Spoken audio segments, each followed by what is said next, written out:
প্রতি বছর বৈশাখ মাসের শুক্লপক্ষের পূর্ণিমা তিথিতে ভগবান শ্রী বিষ্ণুর এক পূর্ণ অবতার বুদ্ধদেবের জন্মতিথি পালন করে থাকে আমাদের এই সনাতন সমাজ। সনাতন হিন্দু ধর্মের তিনি প্রধান দেবতা বা হিন্দু ধর্মের তিনি মূল দেবতা না হলেও তিনি নারায়ণের পূর্ণ ব্রহ্ম এক অবতার। তিনি হলেন গৌতম বুদ্ধদেব। তিনি বৌদ্ধ ধর্মের প্রতিষ্ঠাতা। তার আসল নাম হল সিদ্ধার্থ। গৌতম বুদ্ধ জন্মগ্রহণ করেছিলেন আনুমানিক খ্রিস্টপূর্ব 563 সাল বা খ্রিস্টপূর্ব 480 সালে। এটা নিয়ে ঐতিহাসিকদের মধ্যে যথেষ্ট মতভেদ রয়েছে। তার জন্মস্থান হল লুম্বিনী, বর্তমান নেপালের রূপেন্দেহি জেলায়। তখন এটা শাক্য রাজার অংশ ছিল। তিনি শাক্য বংশের রাজা শুদ্ধোধনের ছেলে ছিলেন। জন্ম নাম ছিল সিদ্ধার্থ গৌতম। তিনি পরবর্তীতে গৌতম বুদ্ধ নামে পরিচিত হন জগতে। এই গৌতম বুদ্ধের জন্মতিথি হল বুদ্ধ পূর্ণিমা। নমস্কার, তীর্থবার্তা চ্যানেলের পক্ষ থেকে আপনাদের সকলকে জানাই আমাদের চ্যানেলে অনেক অনেক স্বাগত। আশা করি ঈশ্বরের কৃপায় আপনারা সকলে খুব ভালো আছেন, সুস্থ আছেন, আনন্দে আছেন ও হাসি খুশি আছেন। আজকে আমরা আলোচনা করতে চলেছি গৌতম বুদ্ধ বা বুদ্ধ পূর্ণিমা তিথিতে সনাতন হিন্দু ধর্মে কোন কোন কাজগুলি করলে বা কোন কোন কাজগুলি মেনে চললে আমাদের জীবন থেকে যাবতীয় দুঃখ কষ্টের অবসান ঘটবে এবং আমরা ঈশ্বরের কৃপায় সুখে শান্তিতে জীবন যাপন করব। আমাদের কখনো কোনো দুঃখ, জড় জগতের কোনো কিছু খারাপ আমাদের স্পর্শ করতে পারবে না। সর্বদা আমরা সুখে থাকব, আমরা ভালো থাকব, ঈশ্বরের কৃপায় আমাদের মঙ্গল হবে।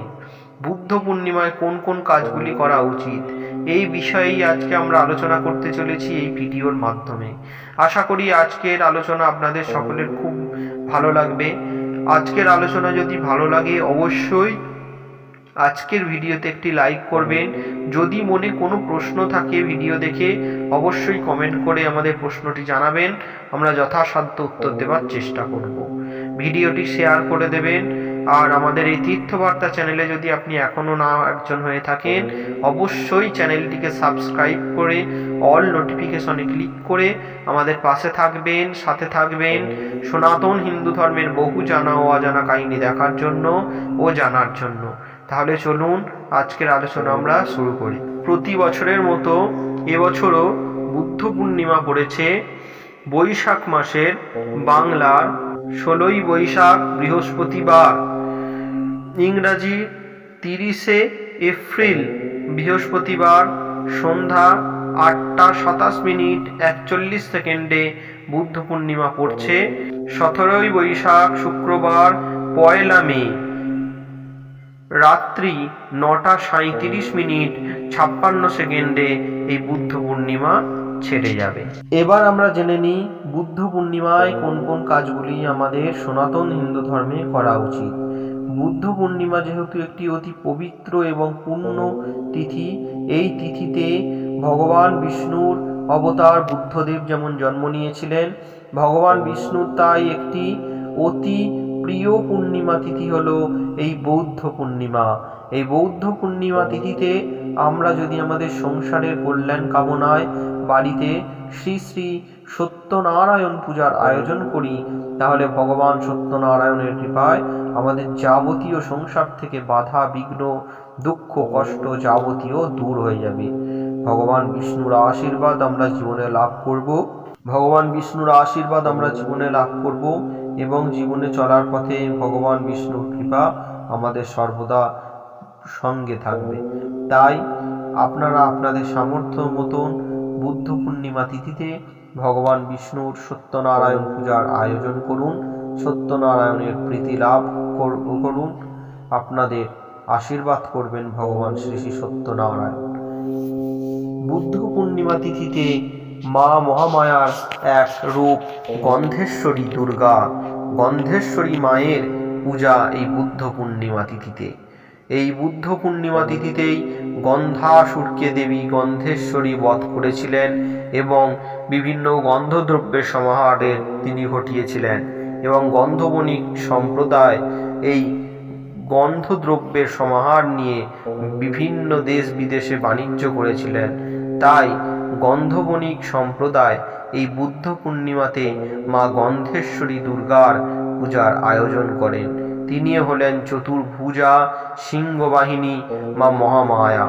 সেই পূজা যদি আমরা করতে পারি, মা গন্ধেশ্বরীর কৃপায় আমাদের ব্যবসা, যারা যারা ব্যবসা করছেন, ব্যবসা খারাপ চলছে, মন্দা চলছে, সেই খারাপ চলা বা মন্দা চলার এই ব্যবসা দুদিনের মধ্যে নিমিষেই শেষ হয়ে যাবে। মায়ের কৃপায় উন্নতি লাভ করবেন। গন্ধেশ্বরী পূজা করলে ব্যবসায় যেমন শ্রীবৃদ্ধি ঘটে, ঠিক তেমনি সংসারে উন্নতির পথ খুলে যায়। সংসারের বিভিন্ন কাজ যেগুলি হচ্ছে না, উন্নতির পথে বাধা, সমস্ত কিছু চিরতরে দূর হয়ে যায় এবং গন্ধেশ্বরী মাতার আশীর্বাদে সংসারে এবং ব্যবসায় দুদিকেই বিভিন্নভাবে আর্থিক উন্নতি হয় চোখে পড়ার মতন। তাই গন্ধেশ্বরী পূজা যদি আমরা করতে নাও পারি, এই দিন বুদ্ধ পূর্ণিমার দিন 28টি ঘিয়ের প্রদীপ ঠাকুর ঘরে আপনারা জেলে দিন সংসারের মঙ্গল কামনায়, এবং সংসারে যাতে চিরতরে দুঃখ কষ্ট এবং অর্থ কষ্ট দূরে সরে যায়, মা গন্ধেশ্বরীর নাম করে 28টি প্রদীপ, ঘিয়ের প্রদীপ আপনারা ঠাকুর ঘরে জেলে দিন। এতে আপনাদের সংসারের যথেষ্ট উন্নতি লাভ হবে। এই বৌদ্ধ পূর্ণিমায় অনেকেই মহাদেবের অর্চনা করেন। শাস্ত্রে বলেছেন, বুদ্ধ পূর্ণিমায় শিব পূজা করলে সেই দিন কোনো যদি বন্ধা নারী বা যদি কোনো মূর্খ ব্যক্তি শিব পূজা করেন অতি ভক্তি ভরে, দেবাদিদেব মহাদেবের কৃপায় এই দুই ব্যক্তির কিন্তু ফললাভ ঘটে। যে রমণী অনেক দিন বিবাহ হয়েছে কিন্তু কোনো সন্তান আসছে না, সেই রমণী যদি বুদ্ধ পূর্ণিমায় শিব পূজায় ব্রতী হন, তাহলে মহেশ্বরের কৃপায় কোল জুড়ে তার সন্তান আসে, তার সন্তান লাভ হয়। এবং কোনো ছেলে মেয়ে যদি পড়াশোনা করতে না চায়, তার যদি পরীক্ষায় বারবার সে ফেল করে বা নাম্বার কম পায়, তাহলে এই রকম ছেলে মেয়েদের যদি শিব পূজায় ব্রতী করানো যায়, তাহলে মহেশ্বরের আশীর্বাদে তার বিদ্যা লাভ ঘটে। তাই বুদ্ধ পূর্ণিমায় দুধ, দই, ঘি, মধু, গঙ্গাজল এই দিয়ে মহেশ্বরকে অভিষেক করিয়ে মহেশ্বরের কৃপা আপনারা লাভ করতে পারেন। এবং কর্পূর দ্বারা আরতি করে সেই কর্পূর আরতি সারা বাড়ির মধ্যে যদি দেখাতে পারেন, তাহলে বাড়ি থেকে বিভিন্ন রকম অশুভ দোষ দূর হয়ে যাবে। আপনারা সর্বদা ভালো থাকবেন, সুখে থাকবেন। আপনাদের উন্নতি কেউ আটকাতে পারবে না যদি ভগবান আপনার উন্নতির হাল ধরে। এই বুদ্ধ পূর্ণিমা তিথিতে গরিব, অসহায়, নরনারী যে সমস্ত মানুষ রয়েছেন, যে সমস্ত নররূপী নারায়ণ যারা অসহায় দীন দরিদ্রে দিন কাটাচ্ছে, সেই সমস্ত মানুষের পাশে দাঁড়ান, তাদের সেবা করুন। ভগবানের কৃপায় আপনার জীবনে উন্নতি লাভ হবে। আপনাদের কখনোই আপনাদের কারোর কাছে গিয়ে হাত পেতে চাইতে হবে না। ঈশ্বর সর্বদা আপনার সাথে থাকবেন, ঈশ্বর সর্বদা আপনার পাশে থাকবেন। মানুষের মধ্যেই যে ঈশ্বর বাস করেন। বিভিন্ন মানুষ, বিভিন্ন ধর্মের, সে যে মানুষই হোক না কেন, মানুষকে তো ভগবান যিনি সৃষ্টিকর্তা তিনি সৃষ্টি করেছেন।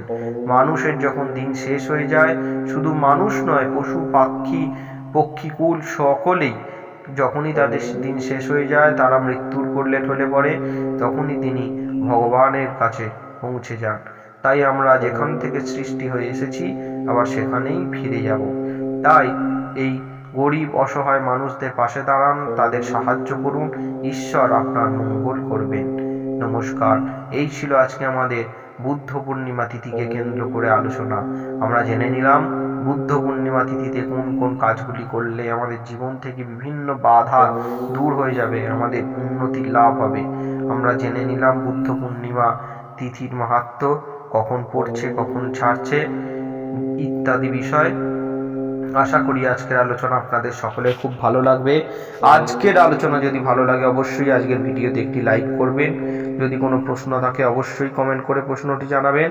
আজকের আলোচনা আমরা এখানেই শেষ করলাম। আবার দেখা হবে পরবর্তী কোনো সনাতন হিন্দু ধর্মের জ্যোতিষশাস্ত্রের জানা ও অজানা কাহিনী নিয়ে।